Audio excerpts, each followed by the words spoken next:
Part 1. The Surface.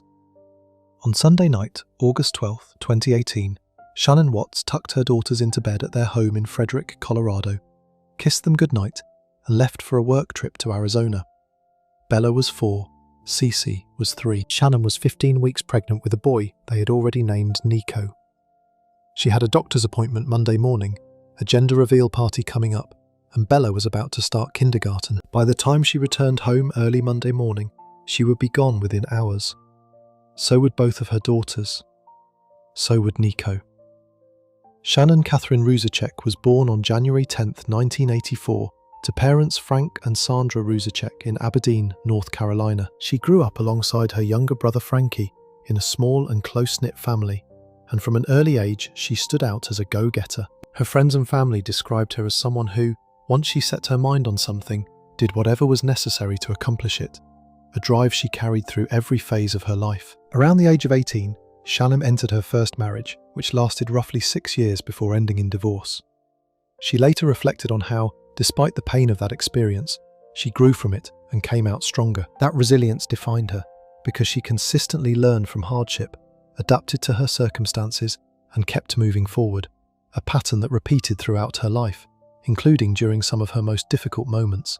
In August of 2010, Shannon was recovering from a car accident and had just been diagnosed with lupus. It was during that difficult stretch that she received a Facebook friend request from a man she did not know, a cousin of one of her friends named Christopher Lee Watts. Within 3 years of that friend request, they would be married with 2 children. Within 8, Shannon and those children would be gone. Chris Watts was born on May 16, 1985 in Spring Lake, North Carolina, to parents Ronnie and Cindy Watts, and he had an older sister named Jamie. As a child, Chris was active in sports like basketball, baseball, and football, and he regularly attended NASCAR races with his father. Everyone who knew him described Chris as quiet and easygoing, the kind of person who got along with everyone without drawing attention to himself. After graduating from Pine Forest High School, where his yearbook noted his interest in automotive repairs, he attended NASCAR Tech, a trade school focused on motorsport technology careers. In personality, Chris was the opposite of Shannon. Where she was outgoing and social, he was reserved and shied away from attention entirely.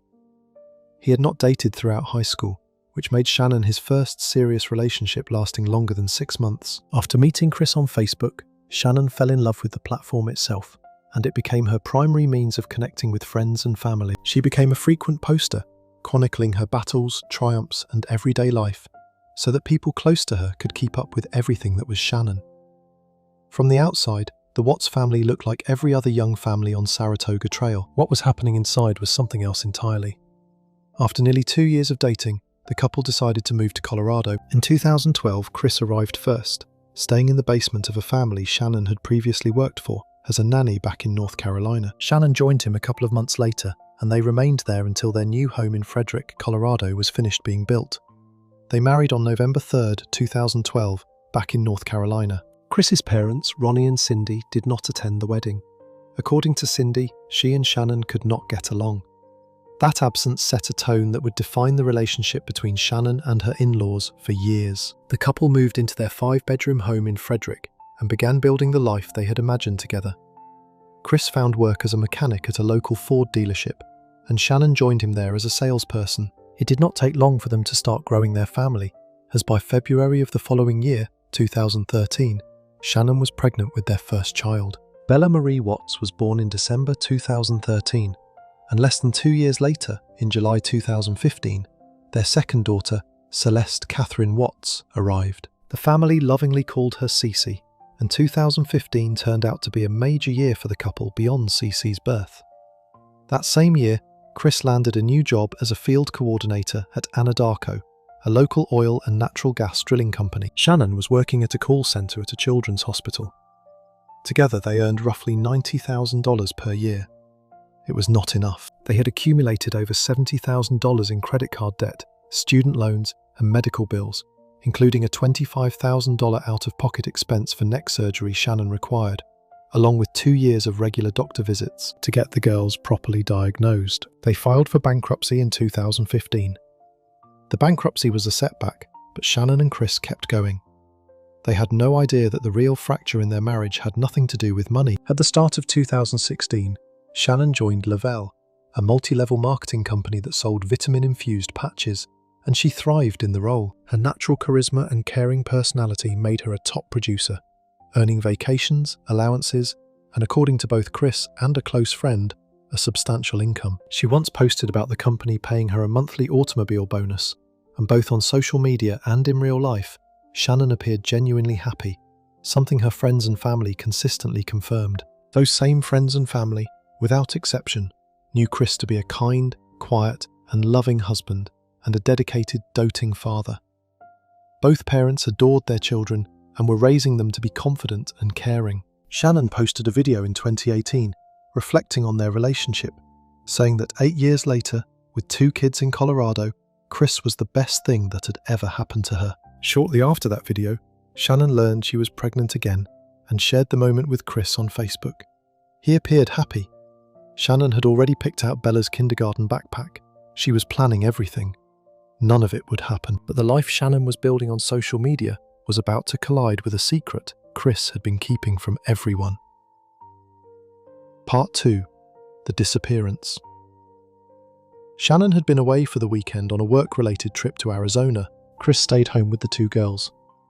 At approximately 1:48 a.m. on Monday, August 13, 2018, after a flight delay, an exhausted Shannon was finally dropped off at home by her friend Nicole Atkinson, who had been on the trip with her. Nicole noted that Shannon had not been feeling well over the weekend, was not eating or drinking normally, and that the group had to keep forcing her because she was pregnant. Shannon was 15 weeks along. Later that morning, Shannon's friends grew worried. She was not returning calls or texts. She had not responded to her direct sales group, which was completely out of character. When they learned she had missed an OB appointment, something she would never skip, their concern escalated sharply. Nicole Atkinson drove to the Watts home with her 16-year-old and 2-year-old sons. There was no answer at the door. Through the front window, she could see the shoes Shannon wore every day sitting just inside. Shannon's car was still in the garage, visible through the windows at the top of the garage door. The family only had one vehicle aside from Chris's work truck. Everything Shannon needed to leave the house was still inside it. She had not left on her own. Nicole called the police and requested a welfare check. She told the dispatcher that she had dropped Shannon off at 2 o'clock that morning, that Shannon was pregnant and had not been feeling well, and that she had a doctor's appointment at 9 a.m. that morning. Nicole mentioned that Shannon had been very distressed over the weekend and that her husband had supposedly disclosed to Nicole that day that he and Shannon were separating, something Shannon herself did not know. Shannon believed they were just having issues. Officers arrived within minutes and searched the outside of the home, while another officer reached Chris by phone. Chris said he did not know where his wife and children were, but would be home in about 5 minutes. When he arrived, his first move was to go into the garage and search Shannon's car, after which he entered the house through the inner garage door and closed it behind him. He remained inside alone for just over a minute before finally opening the front door to let police and Nicole in. Inside, Nicole found Shannon's cell phone. She described it as Shannon's lifeline, the device she used to run her entire business from home. Shannon's purse, wallet, money, identification, and even the children's critical medication, items she never left home without, were all still in the house. The car seats remained in her vehicle. Nicole pointed out to the officer that the girls were 4 and 2 years old, and both required car seats. If Shannon had taken them somewhere, she would have needed the car. The contrast between Nicole's level of concern and Chris's demeanour was immediately noticeable to everyone present. When the officer asked Chris about any marital issues, he admitted that they were planning to sell the house and separate. He said the last time he spoke to Shannon was that morning, and that she told him she was taking the kids to a friend's house. He claimed he texted her during the day, but never heard back. Nicole pointed out that Chris had already disclosed the separation to her earlier that day, information Shannon did not know about. Police noticed something else inside the home. The bed had been stripped. The pillowcase and top sheet were found in the kitchen trash. The fitted sheet was missing entirely. Chris explained that Shannon usually liked to wash the sheets after she travelled, to remove the airport germs. Officers also observed that the house was locked up tight from the inside, meaning there was no way for an intruder to have left the home unless they exited through the garage. Around this time, Detective Dave Baumhover, the sole detective of the Frederick Police Department, was called in to join the search. Police then learned that the next-door neighbour had a surveillance camera. It was pointed directly at the Watts home. They had hit the jackpot. The footage revealed that the only person to come or go from the front of the Watts home was Chris himself. While reviewing the video, Chris began to over-explain his morning activities without being asked, describing what he loaded into his truck, his coolers, water jugs, backpack, and computers. The neighbour pointed out to the officer several things that struck him as wrong. Chris had backed his work truck into the driveway that morning, something he was strict about never doing, out of fear of getting oil from the tyres onto the concrete. The neighbour also noted that Chris was normally quiet and subdued, but that day he was rambling, repeating details 3 times over about what he took out and what he did. The neighbour said the behaviour made him suspicious, adding that Chris did not look worried, but instead looked like he was trying to cover his tracks. Chris's stress became visibly elevated while watching the footage. Being stressed about a missing family was not itself unusual, but the neighbour and officers noted that Chris did not show that level of stress before viewing the video. For an innocent person, the footage should not have added additional anxiety. After they finished watching, Chris rushed to leave. 34-year-old Shannon, 4-year-old Bella, and 3-year-old Cece were now officially considered missing. The investigation was about to intensify. If you're still watching at this point, make sure you're subscribed. We cover cases like this every week, and your support helps us keep going. Part 3. The Interviews. The next morning, the FBI and CBI were called into Frederick. That same day, police conducted their interview with Nicole Atkinson. She recalled the details of the previous day in sharp detail, repeatedly noting that each discovery led her to have bad thoughts about what had happened to Shannon, all pointing to Chris. She highlighted the security footage showing Chris backing up his work truck to the garage at 5:18 a.m. and loading something into it. She explained that this was alarming because Shannon would yell at Chris for using the garage door at odd hours, since it was located directly below the girls' bedroom and would wake them up. The fact that Chris backed the truck up to the garage, loaded it and left at that hour contradicted his story of a normal morning. Nicole also speculated that if it had been a crime of passion, Chris likely choked Shannon, noting Shannon's pre-existing neck vulnerability from a degenerative disc condition that had required surgical fusion. Shannon had a visible scar on the front part of her neck from that procedure. Even at that early stage, before any evidence of the method used had been disclosed, Nicole's instincts aligned with what investigators would later confirm. While police were interviewing Nicole, Chris agreed to 2 television interviews. The timing allowed the freshly arrived agents, CBI agent Tammy Lee and FBI Special Agent Graham Coder, to gather and watch what is now referred to as the Sermon on the Porch as it was being aired. After watching it, Agent Lee turned to Agent Coder and said they needed to get Watts in for questioning immediately. His lack of emotion was visible. Psychologists who later reviewed the footage noted he appeared to smile and even laugh at certain moments. One detail that stood out was that Bella had been about to start kindergarten. Chris made no mention of his daughter's futures, only speaking in vague terms about wanting everyone back. Before heading to the police station for his interview, Chris sent out a group email confirming he would participate in fantasy football that season. FBI. Special Agent Coder conducted the first formal interview that evening. Early in the interrogation, while Watts was claiming his innocence, Agent Coder stepped out of the room and shared an observation with colleagues. Chris had been repeatedly and unconsciously touching and making movements toward his neck area, which led Coder to suspect that Chris may have choked Shannon. For over 3 hours, Chris stuck to his story, maintaining that Shannon was going to stay with a friend and that he had no idea where his family was. He admitted the situation was beginning to look worrisome, speculating that if someone had taken Shannon, it must have been someone she knew, because there were no signs of a disturbance in the home. Agent Coder then put the picture plainly. The day Shannon went missing was the same day Chris admitted to marital discord. He asked Chris how that looked. Chris said it made him sick to his stomach. He acknowledged that people who knew about their marital issues would look at him. He insisted this was something he would never do to his wife or kids. But agents noticed a telling contradiction. Shannon and the children were supposedly just missing, and Chris was already insisting he would never do this to them, as though something had already been done. The agent asked Chris directly about infidelity. Chris denied ever cheating. What he did not know was that detectives already had proof that he was lying.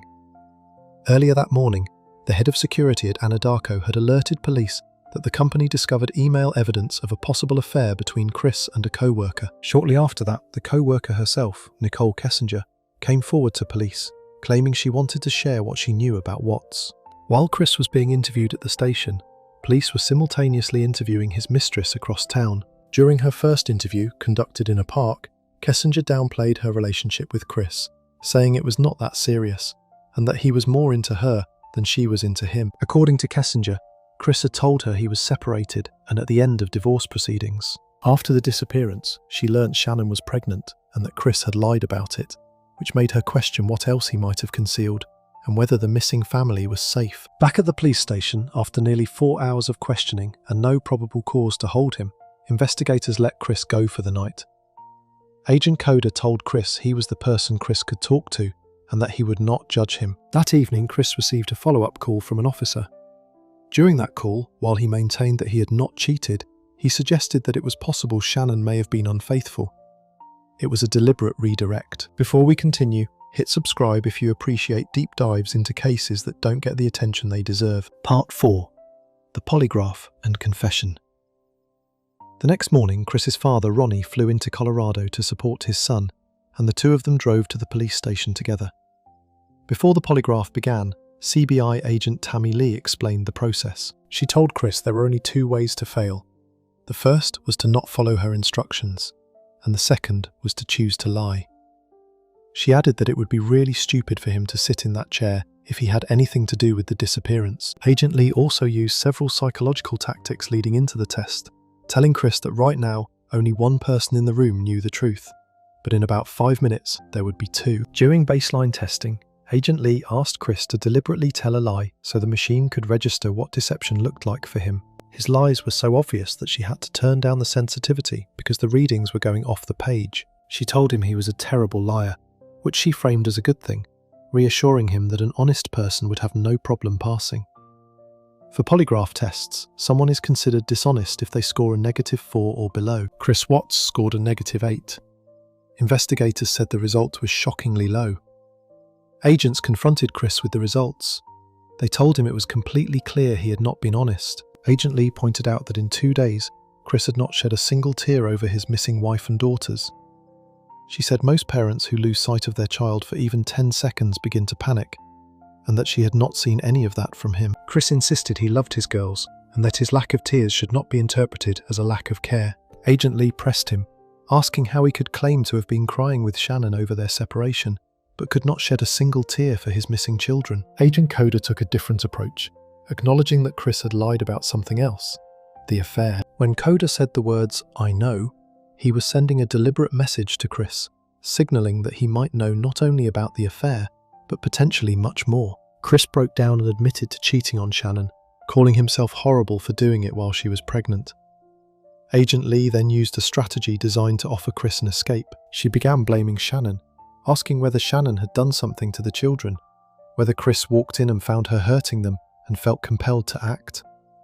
Chris resisted at first. The moment Agent Lee introduced that scenario, she and Agent Coda could see the change in Chris's eyes.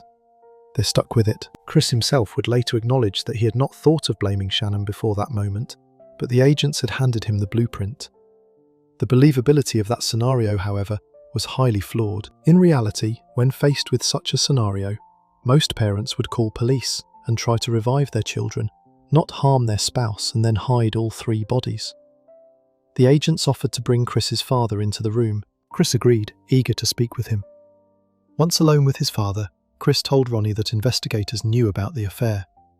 Then, in a strained exchange, Chris confessed to the scenario the agents had constructed. He told his father that Shannon had hurt the children and that he had lost control in response. Ronnie, stunned, asked what happened to the bodies. Chris said he did not know what else to do. He told his father it was the last time they would see each other like this. Chris's father told him he did not want to protect Shannon. After about half an hour, agents escorted Ronnie out for a restroom break and then to his own interview room. There, Ronnie vouched for his son's character and insisted Chris would never do anything to harm his children. He repeatedly described Shannon as unstable, emotionally unstable, and prone to mood swings. He characterized her as generally controlling and hostile toward both himself and his wife.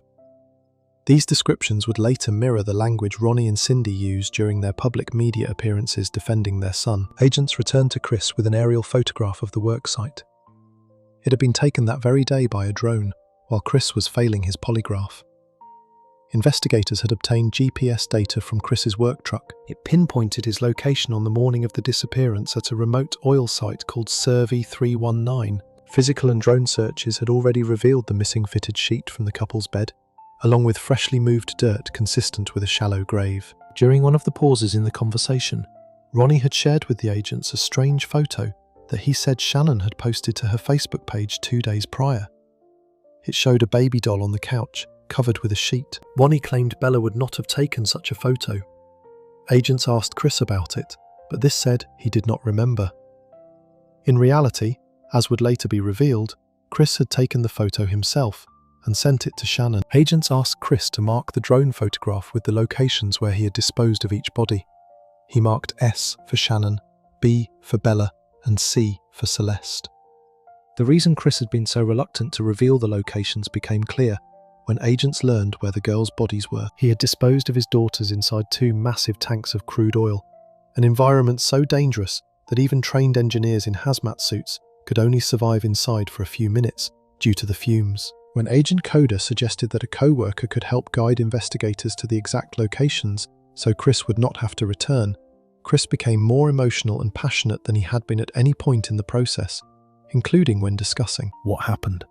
He was terrified of his co-workers learning what he had done. It was the most extreme reaction he displayed during the entire interrogation.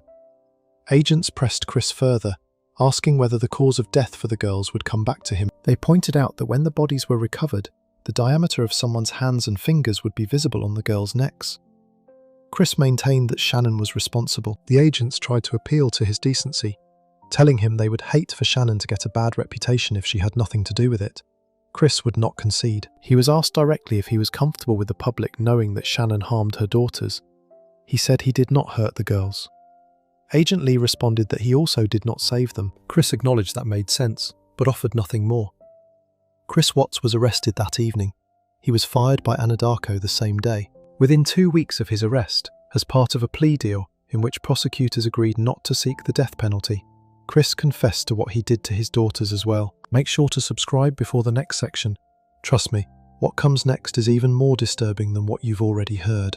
Part 5. The Affair. Chris Watts met Nicole Kessinger, also known as Nikki, through work at Anadarko, where she was employed as a contractor. Their communication began through work email, and Chris immediately attempted to move the relationship into romantic territory. Kessinger initially turned down his advances, citing respect for herself and directly referencing his wife and children. Chris did not back off. Eventually, the two began seriously dating. They exchanged extensive love notes and letters. Based on the evidence, they were obsessed with each other. Meanwhile, Shannon was sending Chris marital self-help and counseling books, trying to repair what she sensed was breaking. She was researching couples retreats. She was texting friends asking for advice on how to reconnect with a distant husband. She still believed the marriage could be saved. At the same time, Chris was searching the internet for secluded vacation spots and researching when to say "I love you" for the first time in a new relationship. To conceal the affair, Chris used a secret calculator application on his phone. It looked like a normal calculator, but when he entered a specific code, it opened a hidden storage space where he kept his messages with Kessinger, along with explicit photos and videos of her, some of which he had taken himself. Chris later acknowledged that the dynamic with Kessinger was different from anything he had experienced. She would ask him what he wanted. He found that appealing. The moment Shannon and the girls left for their 5-week trip to North Carolina, Chris felt an instant sense of freedom. He spent every possible moment with Kessinger, staying at her apartment most nights. They went out in public together on multiple occasions, including a short vacation to the sand dunes over the 4th of July. After that trip, Chris stayed the night at Kessinger's apartment and slept in. He woke to multiple missed calls from Shannon, who was furious. He went home for the rest of the day, which made Kessinger angry. She then showed up at his home, claiming she wanted to help him create a protein diet plan. That was the first time she had been to the Watts home. 10 days later, after visiting a car museum together, the couple stopped by the house again. This time, the family dog led Kessinger upstairs, where she got a thorough view of the life Chris shared with Shannon and the girls, family pictures and all. Chris had to console her afterward. Their relationship became briefly strained before they made up, and they returned to her house where they became physical. According to Watts, however, from that point their physical encounters decreased from 3 to 4 times per day to 1 or 2. That was still enough to sustain the obsession both had for each other and to keep Watts committed to the path he was already on. Kessinger's internet search history revealed a side of the relationship she tried to conceal from investigators. Just 9 days before the crimes, she spent 2 hours searching terms like wedding dresses and marrying your mistress. She ran extensive internet searches for Shannon Watts dating, as far back as at least January 2018, and possibly as early as September 2017, months before she began working at Anadarko or exchanged emails with Chris. Those searches would have easily revealed Chris and Shannon's Facebook accounts, showing they were married with children and revealing Chris's interests. Interests Kessinger would later happen to share in common with him, like car museums and drag racing. Kessinger lied to investigators repeatedly, and not just about minor or opinion-based matters. She told provable lies about things that could be verified. She claimed she did not know Shannon's name, despite running hours of internet searches for Shannon Watts. She said she only visited the Watts home once, when she had been there twice. She said she was not really that into Chris, yet the search history told a different story. On the day following the disappearance, her search history included terms such as, "Can cops trace text messages?" and "How long do phone companies keep text messages?" She deleted her search history afterward. 6 days after the disappearance, she searched for Amber Fry, the woman who had been having an affair with Scott Peterson when he took the life of his wife Lacey and their unborn child in 2002. Kessinger searched Amber Fry's book deal, net worth, and whether people hated her. Another detail drew attention. At 6 a.m. on the morning of the crimes, when Chris would have been driving to the burial site, Kessinger's phone pinged in Frederick, the same town where the Watts home was located. Frederick was more than 20 minutes from Kessinger's residence. Kessinger also claimed she could not recall what she and Chris discussed during their 111-minute phone call the night before the crimes. Chris later revealed that call consisted of a physical nature. On the same day the girls' bodies were being recovered from the oil tanks, investigators conducted their second of what would become 5 interviews with Kessinger. She showed up accompanied by her father, appearing tired, distant, and generally unhelpful. She described how she first learned Chris had children, calling it super cute that he was a dad, noting it was right around Father's Day. The interview shifted when investigators asked Kessinger to hand over her phone.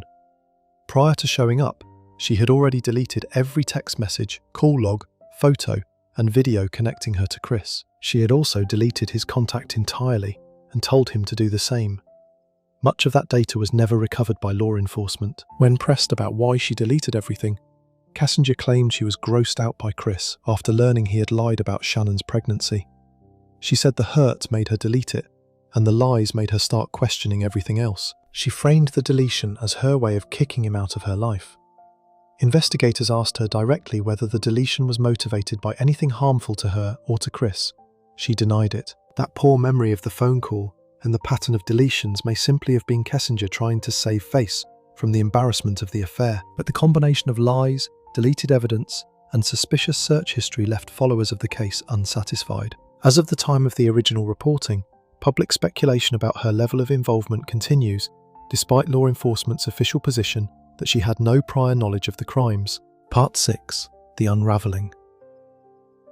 In the weeks leading up to August 13th, the Watts family had been in North Carolina for a 5-week visit with both Shannon's and Chris's families. Chris joined them for the final week. The trip was already tense. There had been long-standing friction between Shannon and Chris's parents, and this visit was no different.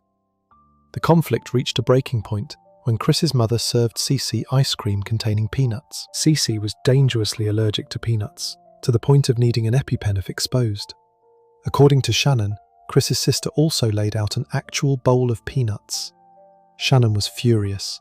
She left their house as soon as she could and never went back. She vented to Chris, who promised to handle it. Chris's parents were also upset, and they skipped Cece's birthday party about a week later. The tension with his parents was not Shannon's only concern. Chris himself was beginning to change in ways she could not explain. Shannon tried to talk to Chris about his shifting behaviour, even growing angry at times, but he insisted everything was fine. Once he arrived in North Carolina, things did not improve. He was distant and cold, and everyone around them noticed. Shannon booked a trip to the beach for the 4 of them, hoping to reconnect. Even Bella and Cece, who were normally affectionate with their father, uncharacteristically shied away from him. Chris was annoyed with them, and he was fine with their distance. He viewed his children as obstacles. On his first night with the family, Chris gave Shannon what he told her was an over-the-counter pain reliever for a headache. It was actually a potentially deadly and highly addictive, dangerous pill. His goal was to end her pregnancy, believing it would make it easier for him to leave her and be with Kessinger. Shannon got sick most of the night. Chris did not help her, hoping for the outcome he wanted. That same evening, he texted Kessinger and said he could only text, not talk. She replied, asking if he was with Shannon.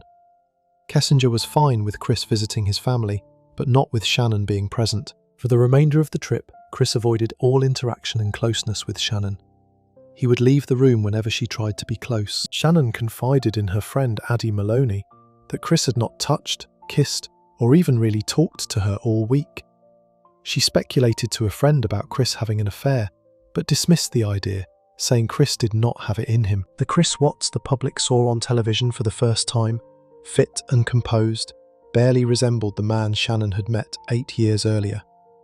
He had been 60 pounds heavier early in their relationship. Ironically, during a speech course he took 2 years into their dating, he delivered a presentation on infidelity, discussing how a new relationship at work can gradually push an old relationship out and replace it. That presentation would prove to be a chilling preview of his own actions years later.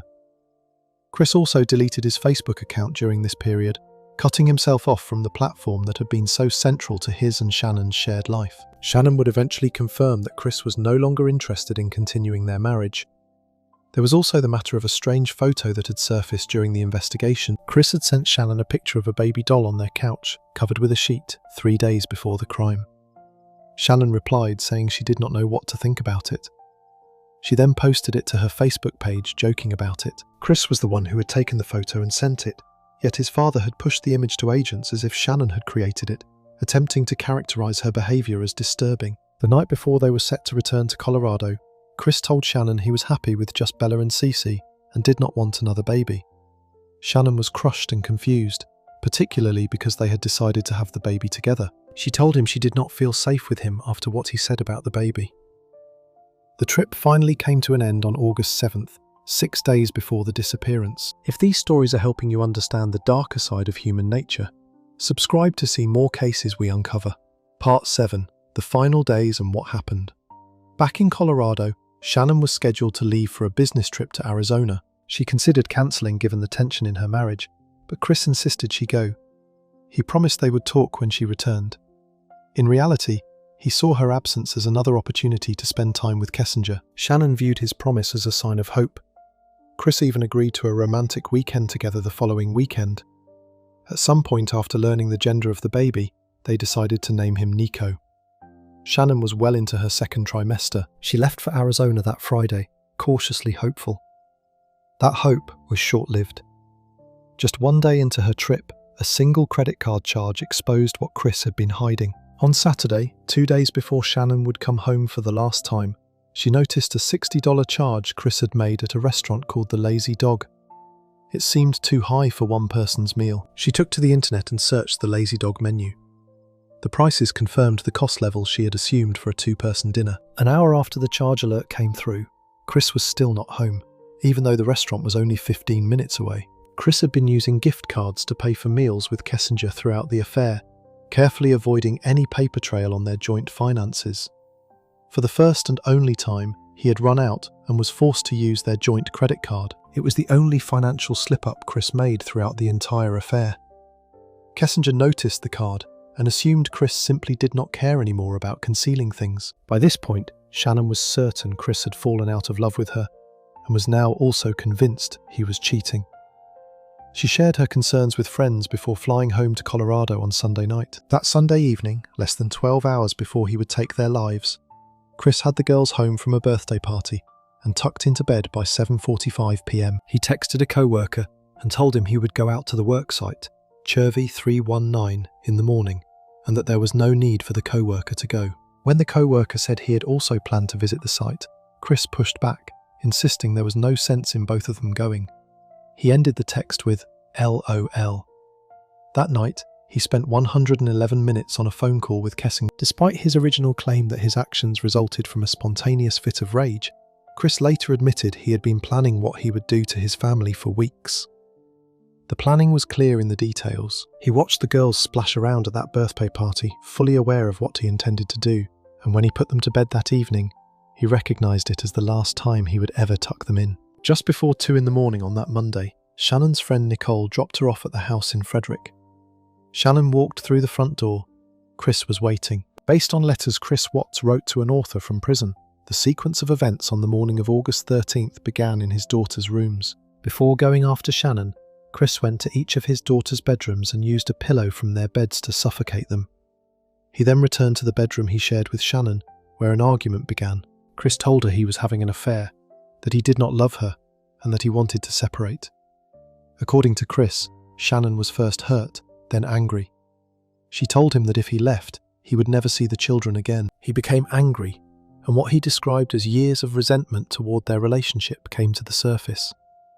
He wrapped his hands around her neck as she looked back at him. He considered stopping, but he knew that if he did, it would prevent him from being with Kessinger. Shannon sustained no defensive wounds because, according to Chris, she could not fight back. At one point, Chris wrote that he also gave Shannon a dangerous pill a second time, just before he took her life, but he later retracted that statement. Chris's attempt to take his daughter's lives before Shannon had failed. They had survived. As he was wrapping Shannon's body in a sheet, Bella and Cece woke up, came into the room, and asked what was wrong with their mother. Both girls were crying, but Chris later said he felt no desire to comfort them. He struggled to carry Shannon's body down the stairs, which distressed the girls even further, and that was precisely why he had intended to go after them first, to avoid the situation he now found himself in. He recalled being angry that they were still alive, because it forced him to go through it a second time. After loading Shannon's body into his truck, Chris told the girls to follow him out, and they did, carrying their blankets and stuffed toys along with them. Bella told her father they needed their car seats, and he told them it was all right this time. Fuming and shaking with what he described as years of built-up anger, Chris drove for just over an hour to Chervy 319. Once there, he pressed Cece's blanket over her face, then carried her body up the staircase of one of the crude oil tanks. He forced her through the 8-inch opening at the top. Before he dropped her in, he said he could not feel anything for her. He was surprised by how easy it was to let her go. He heard the splash as she hit the oil. When Chris returned to the truck, Bella asked him if he was going to do the same thing to her that he had done to Cece. She had watched him drop her little sister into the tank. Chris did not recall what he answered, but his intention was clear. As Bella cried out for her father, he pressed the same blanket over her face. She was the only one who fought back. Medical examination results later showed she had a large tear between her lip and gums and had bitten her tongue multiple times. Chris then forced her body into the second crude oil tank. Because Bella was larger than Cece, he had to push her through the hatch. She had scratch marks on her buttocks from being shoved through the small opening. He had deliberately placed the girls in separate tanks to make sure they did not get up again, and to ensure they were as far from Shannon as possible. He dug a shallow grave for Shannon and tossed her body in before covering her with dirt. Afterward, Chris wrote that he felt his entire life lay on that oil site. He felt no remorse. He described feeling free to be with Kessinger and said feelings of love for her overcame him. He wrote that he felt he could do anything and be justified for doing it. His mind went to the dog, wondering if he had remembered to put him in the cage. Before we move on, make sure to subscribe if you're finding these stories as disturbing as I am. It helps us keep covering the cases that most channels won't touch. Part 8. The Aftermath and Recovery. After what he had done, Chris made a series of calls. Around 8:30 a.m. he called his daughter's school to say they would not be attending anymore. Then, catching himself, he asked if the girls happened to be there. His co-workers arrived at the site at 8:30 a.m. and reported that he appeared completely normal, even as his family lay buried and floating in oil tanks just feet away. Back at the Watts home, Shannon's friends and family grew increasingly alarmed. Nicole Atkinson tried to get into the house, tripping the alarm system. Chris told her to leave his home and stop messing with the doors. Nicole had already opened the front door using a security code Shannon had entrusted her with, but could only open it a few inches because of a hotel-style security latch that was locked from the inside. Nicole and the officer asked Chris for permission to enter. Instead of allowing them to kick the partially open door past the inner lock to potentially save his family, Chris said he would be home in 5 minutes. Once Chris arrived, his story that Shannon was at a friend's house began to crumble. As police, Chris, Nicole and her son searched the house, each life-critical item they uncovered sent Nicole, as well as Cassandra Rosenberg and Shannon's mother, who were on the phone with Nicole, into a further panic. Chris was also panicking, but his was a different kind of panic. He had not factored in Nicole calling the police, or the loyalty and persistence of Shannon's network of friends. Multiple friends were working together simultaneously to find Shannon. Cassandra texted Chris in no uncertain terms that he needed to get home. When his repeated no-shows and clear lack of urgency became unbearable, they called police. Shannon's family also contacted police directly and shared their concerns about Chris's involvement. Shannon's mother, Sandra Ruzuchek, contacted the Frederick Police Department at approximately 4:30 a.m. the following morning. She told them she believed Chris was involved and that he was pouring oil on the bodies to dispose of them. Both Shannon's parents and her friend Cassandra felt that if police tracked Chris's GPS from that morning, they would find the family. Police, already suspicious, stationed an unmarked patrol car near the Watts home around the clock. The persistence of Shannon's friends, particularly Nicole, led to the home being searched far earlier than Chris had planned, preventing him from returning to clean up and dispose of damaging evidence. Shannon's body was recovered an hour after Chris's arrest that evening. The recovery crew noted she was curled up, as if she had simply been thrown into the grave.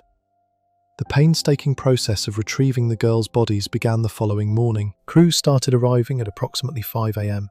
The CBI agent in charge noted that investigators arrived with a sense of dread, knowing what their mission would involve. The entire recovery operation took nearly 14 hours. The operation involved representatives from as many as 10 agencies and companies. An Anadarko employee briefed everyone, informing them that the east tank contained about 9 feet of crude oil and the west tank just under 1.5 feet. When investigators opened the hatches, the openings were so small, just 8 inches or 20 centimeters in diameter, that they doubted whether the girls could even fit through them. Then they found blonde hair attached to one of the openings, confirming the route the girls had travelled. The 2 400-barrel tanks had to be manually drained into holding tanks, with the extracted oil run through metal screens to filter any possible evidence. Once each tank was emptied, a welding crew began removing the bolts from a door located at the base of each tank. They were then allowed to step aside, while a state trooper and CBI agent, wearing full hazardous material protective gear, finished removing the door and entered the pitch-black interior. They could only remain inside for a few minutes at a time because of the dangerous fumes, and had to undergo an extensive cleanup process afterward. In the east tank, they located Cece's body. She was still in her nightgown and diaper, covered in crude oil. After 3 days in the tank, her body was badly degraded, making it problematic to handle and transport. Once Cece was removed, they performed the same process to retrieve Bella from the west tank. She was still wearing her pink pajama top. Because she was larger than Cece, a 5-inch scratch on her bottom, roughly 13 centimeters, caused by being forced through the tiny opening, was clearly visible. Part 9. The Sentencing and the Cost. On August 21st, 2018, Chris Watts was charged with 5 counts of first-degree homicide, 2 of which were special counts for the victims being children under 12, unlawful termination of a pregnancy, and 3 counts of tampering with a deceased human body. Shannon's family felt strongly that as horrifically as Chris had taken their family's lives, his life was not theirs to take.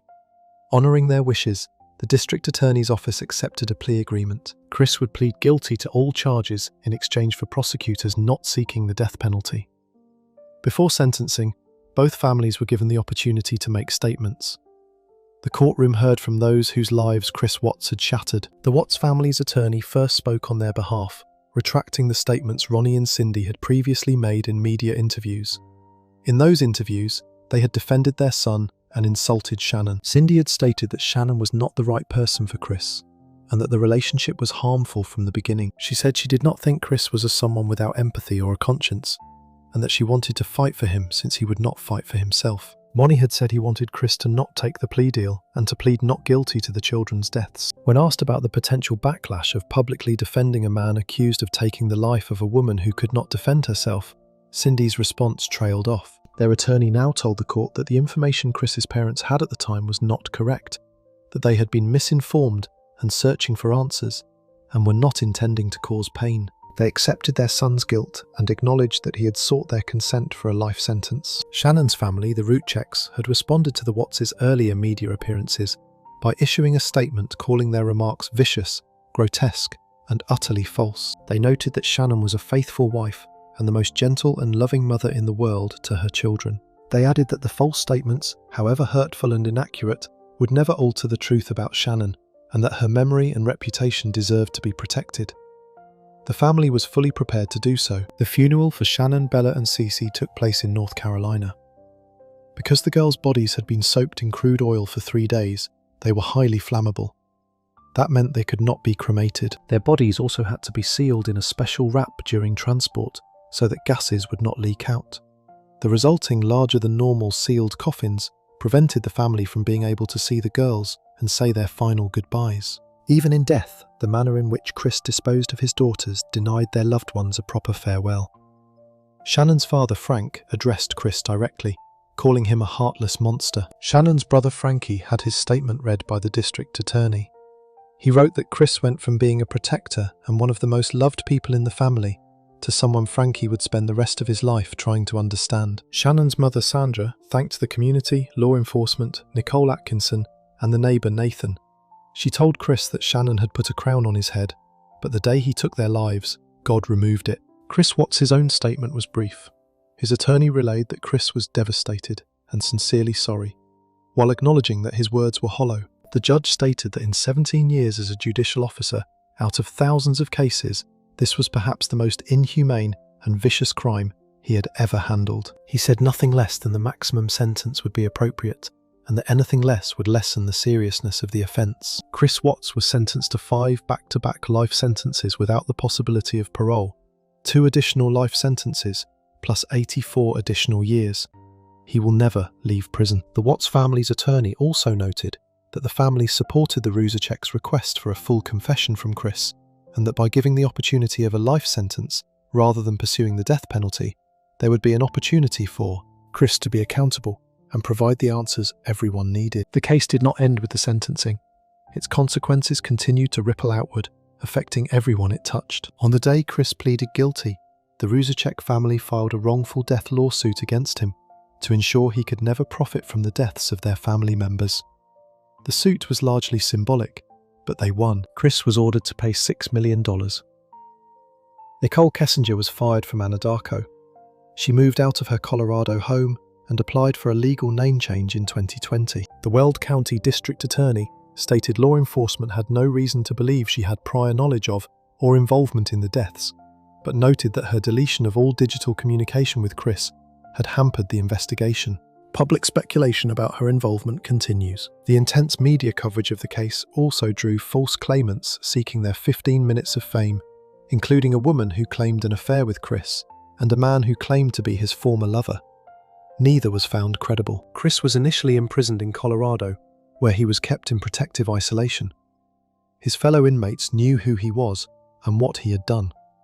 According to Chris, the facility had to initiate lockdowns just for him to walk the hallways. He was threatened, yelled at, and told the dangerous things other inmates could do to him on a constant basis. He was certain that had they gotten to him, they would have done away with him.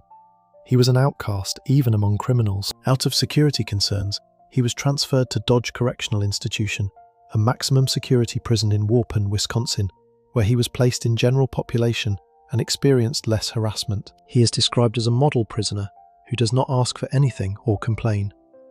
In prison, Watts says he has buried himself in scripture, found God, and hopes for forgiveness. He spends most of his day in his cell, with recreational time and 40 minutes of outdoor activities like basketball when weather permits. He reportedly keeps photos of Shannon and the children in his cell and reads one of the girls' favourite books to their pictures each night. A petition was circulated to have the photos removed, since they are pictures of his victims, but prison officials determined they did not violate prison policy. A portion of his earnings as a custodian goes toward his legal debt. He has not spoken with Kessinger since being incarcerated.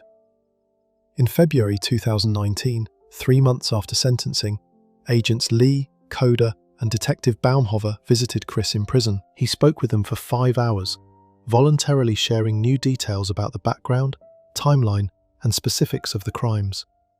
The agents assured him the case was closed, and that they were not seeking additional charges. They told him that his case seemed different to them and that his arrest had happened faster than they had hoped, leaving them with 1,000 unanswered questions. As with every previous account, some details Chris shared contradicted earlier versions, a consistent pattern from a source investigators had long recognised as unreliable. Agents also asked Chris directly whether Kessinger was involved in any way. They told him that many people, ranging from those who believed she ordered the killings to those who simply thought investigators should look into her more closely, had pushed for a closer look. Chris denied her involvement. Chris later corresponded with an author named Sherilyn Cadle through letters, phone calls, and in-person prison visits. Cadle published their exchanges in 2019 in a book titled Letters from Christopher, The Tragic Confessions of the Watts Family Crimes. Although Chris remained an unreliable source with an ever-evolving story, these subsequent admissions only served to cast an even worse light on him. It was through those letters that the public learned he had gone after his daughters before Shannon, had been planning the crimes for weeks, and had felt no remorse afterward. Watts later reported that the hardest part of the interrogation for him was not feeling any remorse, but having to pretend like he did. Even the investigators who worked the case were not spared from its weight. Lead detective Dave Baumhover, who had originally joined the Frederick Police Department seeking a quieter position in a smaller community, was diagnosed with severe trauma response after hearing Watts's full prison confession. The sight of a young girl at a restaurant would trigger him to have to leave. He tried to return to work, but his flashbacks worsened. He stopped sleeping, experienced memory gaps, and struggled to control his emotions. His wife Laurie described how they could barely leave the house. "Where do you go where you don't see little girls?" she reflected. She would direct his gaze away from children in public, telling him not to look down certain aisles or in certain directions. She said that if she missed spotting a little girl before her husband did, she felt like she had failed him. Baumhover ultimately concluded it was easier to just not go anywhere. After a career of difficult cases ending with this one, he underwent counselling and took time off, but eventually decided to resign. CBI. Agent Tammy Lee broke down sobbing in a hair salon 2 days after witnessing the recovery of the bodies, while her mother and sister helplessly looked on. She sought counselling, but acknowledged that the memory of seeing Bella removed from the tank still haunts her. She said she cannot get that image out of her head. That vision of the girls being recovered from the crude oil became etched in the memories of several recovery workers. Many wisely underwent therapy afterward. The Ruszczyk family suffered losses that extended far beyond grief. They faced slander, harassment, threats on their lives, and social media accounts created to impersonate them and drag both Shannon's and their own characters through public forums. The harassment grew so extreme that the family was forced to hire an attorney. They have since fought to have online harassment laws changed to protect families of victims from the kind of targeted mistreatment they endured. The Watts home on Saratoga Trail remained vacant after Chris defaulted on his mortgage. With multiple liens, including the $6 million judgment and overdue HOA fees, any buyer would be liable for those debts. There were no interested buyers at auction in May 2019. The home was quietly relisted in May 2022 under a fake address to deter spectators. Potential buyers were required to submit bank commitment letters before even viewing the home. It eventually sold for $600,000. A neighbour reports that the home continues to attract significant attention, with multiple cars driving by every hour on weekends, some stopping for photos, and some even breaking in, requiring police to be called. Chris Watts gained a fan base in prison.